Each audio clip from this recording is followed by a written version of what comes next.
Hey all, welcome to Whiskey Book. Today, the dangers of gateway books and bourbons. Stay tuned.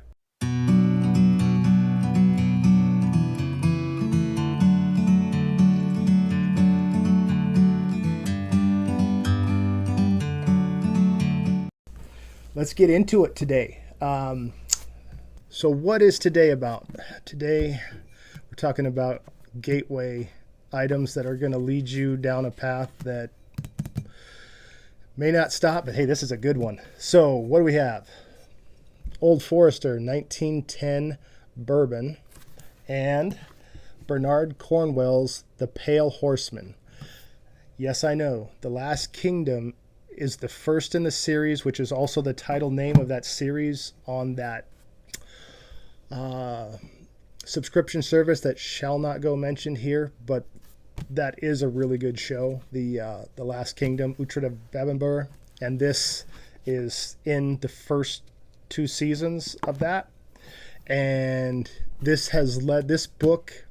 We'll get to the book here in a second. This book led me into going down the historical fantasy, the historical fiction, and kind of led me more into even the epic fantasy. I mean, I was reading Raymond Feast or Feist, however you want to pronounce it, before this, and a couple other fantasy, but I never really got into how good the historical battle scenes and the intertwining politics and how all that could go until I got into Bernard Cornwell, which led me to other books and other authors. And this is a gateway book.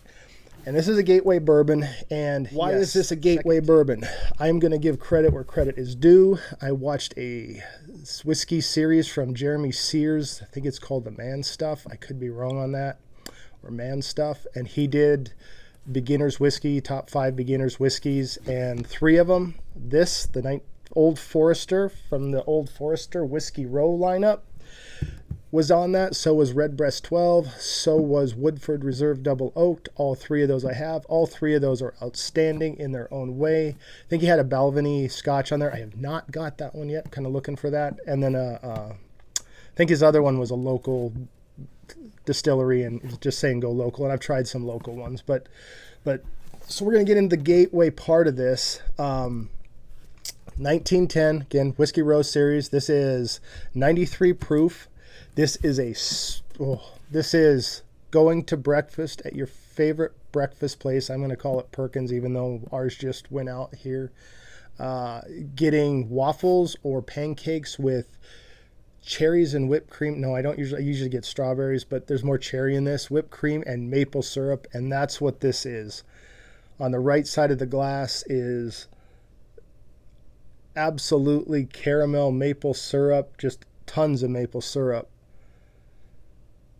And yeah, I'm doing the bourbon first this time. Going through the books last time, I go through the books the whole video, and then I get to the bourbon or whiskey at the end, and I'm like, why wasn't I drinking the whole time? That's just dumb. Duh, you know? I never used to get banana at all. Old Forester, if you're not in the know, is known. Wow, that was stupid. Old Forester is known for having a banana undertone to it, or some people just punches them in the face, and I was never able to get that until today, until this bottle. Open it up, and right in the middle, I'm getting the overripe kind of blackened banana. When you can smell that really just powerful banana smell, it's changed from the light banana to ripe banana, and it's right there in the middle with maybe a little tobacco note. And then the cool thing today is I'm totally getting this spice over on the left hand side that's a tobacco almost mixed with, gosh, is that nutmeg, or is it, no, that's, it's like it's hard to explain. It's a pepper with it's like a sweet peppercorn. I don't know, really cool though. This is why this is a gateway bourbon. You could sit here and nose this for a long time and keep picking up different sweet candy, whipped creamy yumminess, and still get some spice on it. And then I don't know if you can see, it's got some leg. Those are always hard to pick up in the glass, but if you can see, the legs on it aren't bad. It's pretty viscous. Oh, never got banana before today, and now it's like drinking ripe banana with caramel, vanilla. It's got all the bourbon notes, the caramel, vanilla. Again, another reason this is a good one to get into is it's not that it's just really good, but it gives you kind of, I hate to use it because it's overused, but the quintessential bourbon notes of vanilla, caramel, toffee, butterscotch. It's all there. A lot of maple in this one. You don't get maple in all of the bourbons, but this one's really, especially over here, is really maple forward. Almost call it a Canadian bourbon, but then it wouldn't be a bourbon, right? Little tobacco in the middle with that ripe banana. And I think the tobacco nose always overpowered the banana. Maybe that's why I couldn't get it before. Now I'm picking that up. Palates change. Why is this good? Because it's good. And why does it lead to other things? I'm going to go in a little story here. So there's this going around on YouTube, the whiskey tube, if you could only keep 5 bourbons, what would you keep? My first 6 months of being in the whiskey hunting, bourbon hunting, just getting into the mode of it, this and Old Forester 1920, its big 115 proof brother, would have been 2 of my top 5 at all time. I just said I needed one of those at all times. Well, palates change. This bourbon helps your palate change because this makes you want to try different flavors. It's so good. You're like, there's got to be something else out there. And then you try other ones and maybe they have a little more burn, but you start to pick up some really cool notes in it. And then you want to try other ones that might have a little different flavor profile, where this is sweet and mapley. You go to like a Buffalo Trace that's kind of cherry, fruity. I don't know, I used to get apricots, kind of mango-y twinge to it. And so it leads you out into this big, big, wide world of whiskeys and bourbons and other flavors that you want to try. And pretty soon, I mean, I hate to say it, but I don't even have a 1920 on the shelf right now. Do I want one? Yes. Do I still think this is outstanding? Yes. I would love to have it. I could drink this every day. It's really, really good. But $66, I wouldn't, but I could. It's really, really good.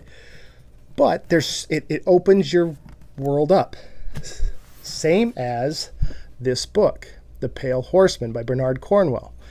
Now, this is not the first book in the series. The first book in the series is, I have it up here. This is the first book in the series, The Last Kingdom. If that name strikes you familiar, it's because of that, The Last Kingdom, on that subscription movie TV service that I won't name. But I didn't see that book first. I was walking through a bookstore in a downtown area, and I saw this. They didn't have the Last Kingdom in. All they had was this series, Bernard Cornwell, Pale Horseman. I saw that Viking ship with the flames behind it, and I was like, all right, let me try it. Wasn't much of a reader at the time, but I thought, hey, I'll try this. Okay. 10 books in this series later. This little shelf behind me is just a token. I unfortunately sold a ton of books. I wish I had them back now at a garage sale a couple of years, 4 or 5 years ago now. But I had all these in paperback, and my nook is completely full of historical fiction, war history, again, fantasy. This encompasses so much in here. There's just a twinge, like if you like magic in your books, there's just ever so slight amount of kind of the Norse mythology magic system, but it's a lot of the sword battles and armor and political intrigue, but it's all based on in history with Alfred the Great. And where this book goes, if you watch the series, they're kind of, Alfred and Uhtred are in the swamp, and this is the time in the history. Uhtred obviously is a fictional character, the main character of this book, but in history, Alfred was in this swamp hiding from the Danes, and this is where he came up with the idea of the defensive fortresses, they're called boroughs, that would be put up all over England, that ended up saving England from the Danes, making England and Britain to England what it is today. It's really, really cool that this is all intertwined in here. And the passage that led to other books, you're going to have to forgive me because I'm going to read to you real quick. A few small fishing boats dotted the inshore waters.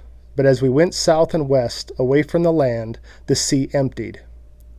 I looked back at the low-dun hills / brighter green where rivers pierced the coast, and then the green faded to gray. The land became shadow, and we were alone with the white birds crying.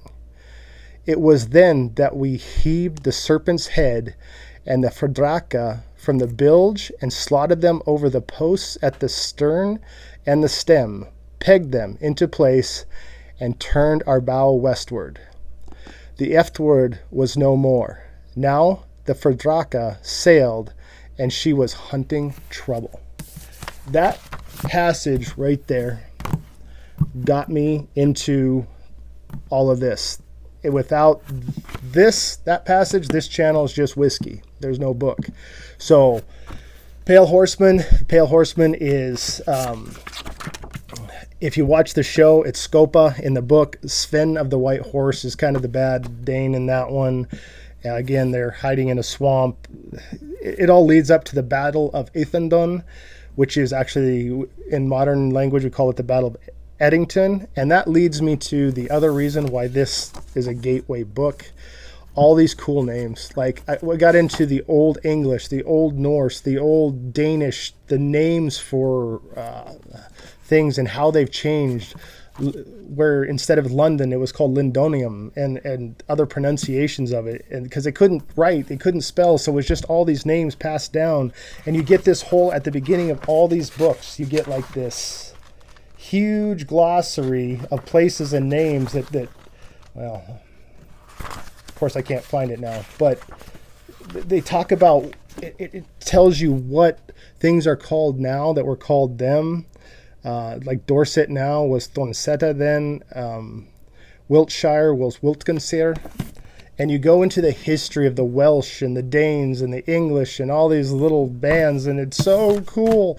And it just leads you to want more and more. And I went from this wanting more Bernard Cornwell to I found Christian Cameron and other authors, and it's a huge gateway, even though this wasn't the first book in the series. So even though this wasn't the first book in the series, picked up the second book, it still dropped me in. And don't get me wrong, if you're going to pick up this series, go with, the first one. Maybe that's a little confusing, but this was so good. The writing's so good. Bernard Cornwell is so good. If you like battle scenes, wow, he's awesome. But the character building, so cool, so good. You just, the heroes and the bad guys, you understand where they're coming from, what they're feeling, what they're doing. It's really neat. This bourbon, I would recommend this for anybody. I mean, if you pour this for if you have this in your house and somebody's coming over that knows bourbon and whiskeys, but this is what you have and you pour it, they would not be disappointed. Both of these, Bernard Cornwell's The Pale Horseman, or let's just do it. I mean, The Pale Horseman was mine because that's what was on the shelf. But The Last Kingdom and Old Forester, gateways to bourbon, gateways to books, and you can't go wrong with either one.